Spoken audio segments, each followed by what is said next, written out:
Why do we get stuck at 70, 80, 90%? I got stuck there for two and a half years maybe. And it's really frustrating, I get that. You feel like you're really getting there, and then you crash and burn all of a sudden. And the crash and burns feel really horrendous. Like worse than anything that came before. And the reason for that, and I don't know if this will give you any comfort at all, but the reason for that is because you used to be at this kind of level, and there wasn't a huge amount of difference maybe, and then you came up to about 80%, and then the drop from there to there again is a lot, so it feels really bad. But the thing is with these episodes is that you can move through them really quickly. Once you're at that kind of 70, 80, 90%, if you do have a crash, a blip, a dip, you can actually get back to where you were really quickly if you don't get caught in the thoughts, if you don't get caught in the I'm getting really bad again, why is this happening, why can't I fix myself, what did I do wrong. All of those thoughts are triggering your nervous system, they're upsetting your adrenals and every other system of the body, and then those thoughts are what make you stay there for longer. So if you can just ride it out almost, and I know this is really difficult, but if you can just ride it out, you'll actually recover really quickly from that crash and you'll get back to where you were before very easily. But the reason we get stuck at this kind of 70, 80 or 90% is because there's still lessons to learn.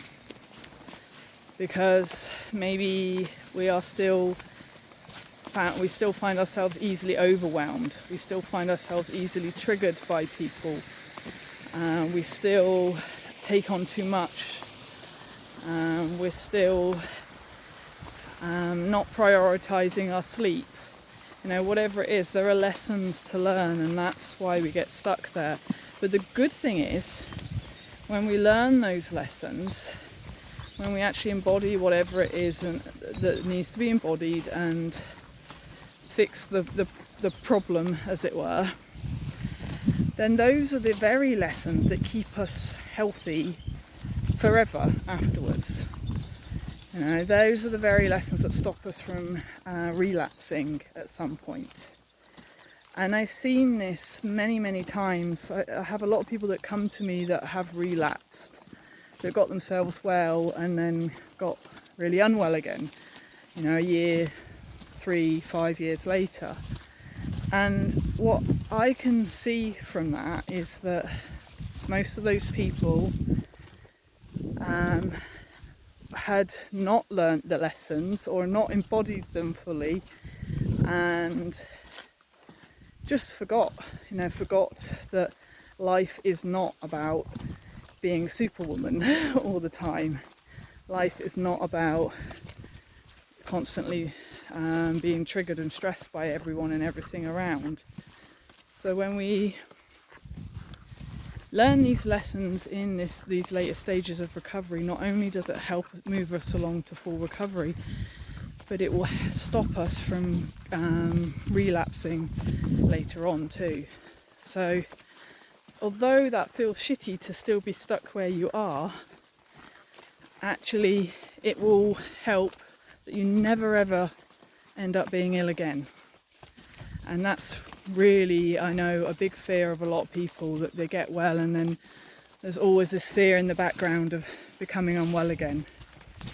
But that doesn't happen if you embody all those lessons in that last 30, 20, 10%. And I can tell you that because I am like that. It's been, I don't know exactly, maybe 11 years since I recovered. And it took 2.5 years of being stuck at 80% and going round and round in circles and being really upset and frustrated every time I crashed and burned. But every time I crashed and burned, I noticed there was a massive lesson in it. And the next crash and burn was not quite so bad and didn't last quite so long. So when we stop fighting ourselves, our minds, our bodies, our lives, then we can learn these lessons and we can stop ourselves from becoming ill again once we are completely recovered, which you will all become. I am sure of it. So anyway, any questions about that, then do ask, and I'll speak to you soon. Ciao.